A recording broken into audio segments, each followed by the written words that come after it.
Hello friends, मेरा नाम है राकेश सैनी। हमारे यूट्यूब चैनल में आपका स्वागत है। फ्रेंड, आज की जो क्लास रहेगी वो एग्ज़ाम की दृष्टि से काफ़ी इम्पोर्टेंट्स रहेगी। आज हम बात करेंगे संविधान का 21वां भाग। वीडियो स्टार्ट करने से पहले आपसे निवेदन है, हमारी वीडियो को अपने दोस्तों में शेयर करें और हमारे चैनल को सब्सक्राइब अवश्य करें। अब बिना देर करते हुए अब स्टार्ट करते हैं वीडियो को। देखो, भाग नंबर 21 में अस्थायी, संक्रमण कालीन और विशेष उपबंध हैं। इसमें जो आर्टिकल आते हैं भाग नंबर 21 में, वो 369 से लेकर 392 आते हैं। अब एग्ज़ाम में जो क्वेश्चन पूछे जाते हैं वो आर्टिकल नंबर 370 से पूछता है। इसमें जो उल्लेख किया गया है, देखो फ्रेंड, जम्मू कश्मीर राज्य के संबंध में अस्थायी उपबंध है। क्या है? अस्थायी उपबंध।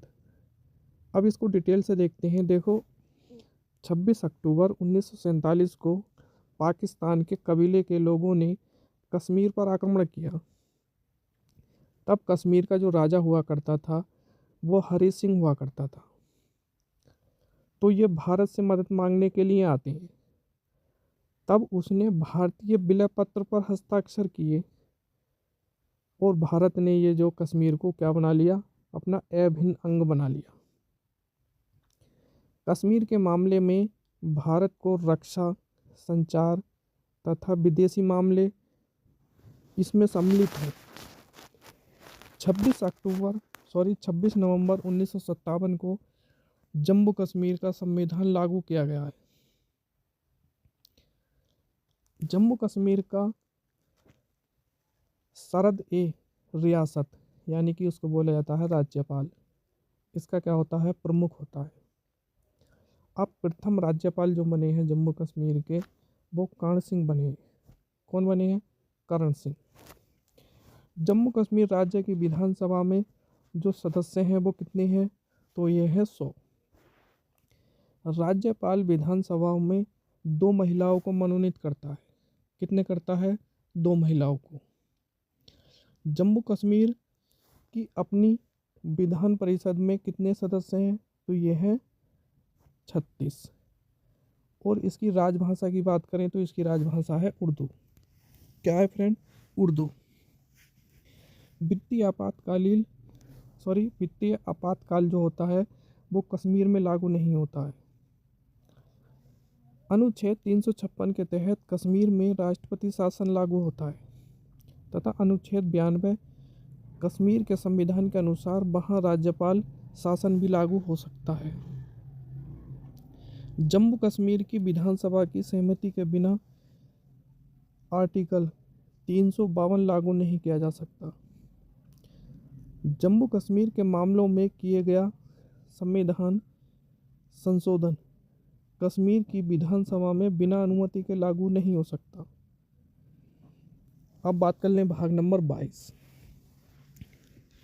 भाग नंबर 22 में जो बताया गया है वो प्रारंभिक संक्षिप्त नाम, हिंदी में प्राधिकृत पाठ और निष्करण है। अनुच्छेद नंबर 393 और 95। अब अनुच्छेद नंबर 94 ए में देख लेते हैं कि संविधान को अंग्रेजी में लिखा गया है, लेकिन इसको हिंदी में भी ट्रांसलेट किया गया है। यानी कि संविधान जो होता है हमारा वो अंग्रेजी में भी है और हिंदी में भी है। 26 नवंबर 1949 को संविधान सभा में 384 सदस्यों ने दोनों ही प्रकार के संविधान पर अपने हस्ताक्षर करके इसको अंगीकृत किया गया, यानी कि कश्मीर का और भारत का। संविधान के प्रारूप में किसी भी प्रकार की त्रुटि के लिए अंग्रेजी को मान्यता दी गई है। किसको दी गई है? अंग्रेजी को। अब भारतीय संविधान की कहानी देख लेते हैं। 1895 में बाल गंगाधर तिलक ने स्वराज्य विधेयक में सबसे पहले इसकी मांग करी कि भारत का एक संविधान होना चाहिए। फिर 1922 में महात्मा गांधी द्वारा व्यक्त किया गया कि भारतीय संविधान भारतीयों की इच्छा के अनुसार होगा। फिर 1924 में मोतीलाल नेहरू ने ब्रिटिश सरकार से मांग की कि भारतीय संविधान के निर्माण के लिए संविधान सभा का गठन किया जाए। मार्च 1946 में ब्रिटेन का जो प्रथम प्रधानमंत्री क्लीमेंट एटली, ये लेबर पार्टी से था, कैबिनेट मिशन भारत आता है। इसमें 3 सदस्य थे। सर पैथिंग्स लॉरेंस, ये इस कमेटी का अध्यक्ष था, और बाकी 2 सदस्य थे, AB अलेक्जेंडर और sir Stafford Cripps. Cabinet mission की सिफारिश पर भारत में संविधान का गठन किया जाता है। यह जो गठन है जुलाई 1946 में होता है। संविधान सभा में कुल सदस्यों की जो संख्या है वो 389 निश्चित की गई, जिसमें ब्रिटिश प्रांतों से 292 और कमिश्नरी क्षेत्र से 4, देशी रियासत से 93। इसमें 1946 के चुनाव में नतीजे ये थे कि कांग्रेस 208 और मुस्लिम लीग 73 सीट करके संविधान का गठन होता है। इसमें सबसे पहले बैठक करी गई 2 दिसंबर 1946 को। इस कमेटी के अध्यक्ष अंतरिम सरकार का गठन करते हुए मुस्लिम लीग ने इसमें भाग नहीं लिया। फिर 26 अक्टूबर 1946 को मुस्लिम के 5 सदस्य शामिल हुए और अंतिम सरकार का पुनर्गठन किया गया। फिर 9 दिसंबर 1946 को संविधान सभा की पहली बैठक होती है। फिर 3 जून 1947 को पाकिस्तान के लिए अलग संविधान सभा का गठन किया। वो पहली बैठक में 9 दिसंबर 1946 को सच्चिदानंद सिन्हा को संविधान सभा का अस्थायी अध्यक्ष बनाया गया। इसमें भी मुस्लिम ने भाग नहीं लिया। फिर 11 दिसंबर 1946 को संविधान सभा की दूसरी बैठक होती है। इस बैठक में डॉक्टर राजेंद्र प्रसाद को संविधान सभा का स्थायी अध्यक्ष बनाया जाता है। 3 दिसंबर 1946 को संविधान सभा की तीसरी बैठक हुई। इस बैठक में पंडित जवाहरलाल नेहरू ने उद्देश्य प्रस्ताव प्रस्तुत किया, यानी कि प्रस्तावना। 31 दिसंबर 1947 को भारतीय संविधान सभा के सदस्यों की जो संख्या है वो 299 रह गई थी। अब इस आंतरिक मंत्रिमंडल में देख लेते हैं कौन कौन को किस किस को पद मिला है। जवाहरलाल नेहरू को बनाया गया विदेशी मंत्रालय और राष्ट्रमंडल के, और इसके साथ साथ में कार्यकारी परिषद के उपाध्यक्ष भी बनाए गए। सरदार वल्लभ भाई पटेल को गृह मंत्री और सूचना एवं प्रसारण मंत्री बनाया गया। बलदेव सिंह को रक्षा मंत्री दिया गया, और जॉन मथई को उद्योग तथा आपूर्ति दी गई।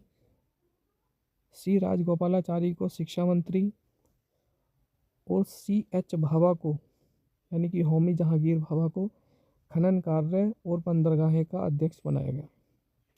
डॉक्टर राजेंद्र को खाद्य एवं कृषि मंत्रालय दिया गया। आसफ अली को रेलवे मंत्रालय दिया गया। जगजीवन राम को श्रम विभाग दिया गया, और लियाकत अली को वित्त मंत्री विभाग दिया गया।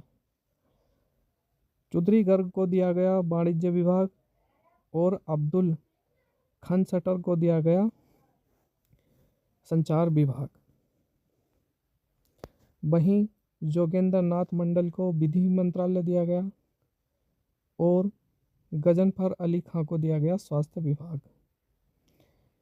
संविधान सभा में अनुसूचित जाति और जनजाति सदस्यों की जो संख्या थी वो 33 थी, और इसमें महिलाओं ने कितनों ने भाग लिया, ये 12 ने,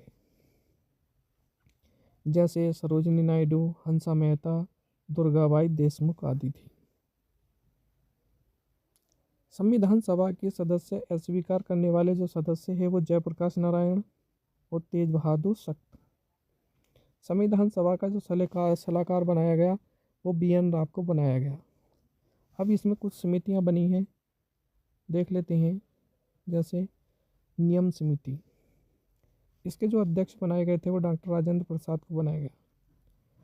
संघ समिति ये जो बनाई गई थी, ये जवाहरलाल नेहरू को बनाया गया अध्यक्ष। संघ संविधान समिति ये भी जवाहरलाल नेहरू को, राज्य समिति ये भी जवाहरलाल नेहरू को ही अध्यक्ष बनाया गया है। उसके बाद प्रांतीय संविधान समिति और परामर्श समिति, इन दोनों के जो अध्यक्ष बनाए थे सरदार वल्लभ भाई पटेल को बनाया गया।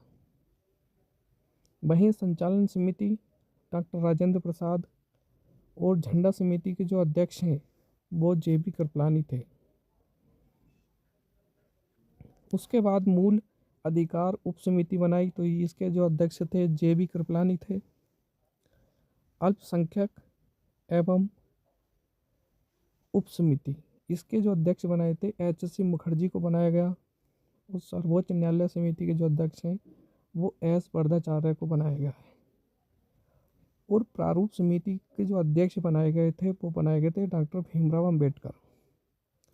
इसमें कौन कौन शामिल थे, तो जैसे N गोपाला स्वामी अयंकर, अल्लादी कृष्ण स्वामी अयंकर और कन्हैया लाल मणिक लाल मुंशी और सैयद मोहम्मद सादुल्ला और BL मित्र।